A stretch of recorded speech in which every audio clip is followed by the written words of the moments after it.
एक व्यक्ति था जिसके 3 मित्र थे। एक मित्र से वह प्रतिदिन मिलता था, दूसरे मित्र से आवश्यकता पड़ने पर या फिर कुछ काम पड़ने पर सप्ताह में 1 बार मिलता था और तीसरा मित्र ऐसा था जिससे वो महीने में 1 बार मिलता था। एक बार इस व्यक्ति पर एक केस बन गया। वकील ने कहा केस बहुत सख्त है। वकील ने कहा तुम कोई ऐसा गवाह तैयार करो जो तुम्हें जानता हो और तुम पर लगा आरोप को गलत साबित कर सके।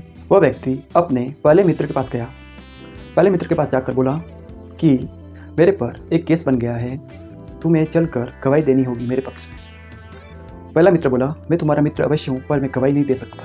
ये बात सुनकर इस व्यक्ति को बहुत ही दुख हुआ। फिर यह व्यक्ति अपने दूसरे मित्र के पास गया। वहाँ पर जाकर बोला कि मेरे पर केस बन गया है, तुम मेरे पक्ष में गवाही दो।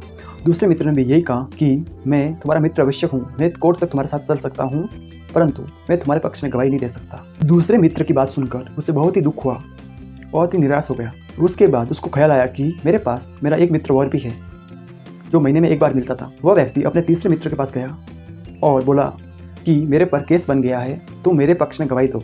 तीसरा मित्र जोश से बोला कि हाँ मैं तुम्हारे पक्ष में गवाही दूंगा, तुम्हारे पर लगा आरोप को मैं झूठा साबित कर दूंगा।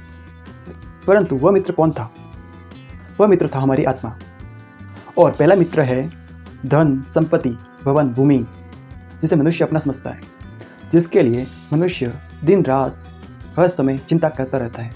दूसरा मित्र कौन?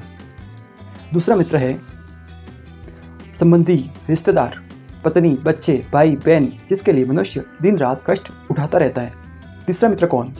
तीसरा मित्र आत्मा, परमात्मा, परमात्मा का प्रेम।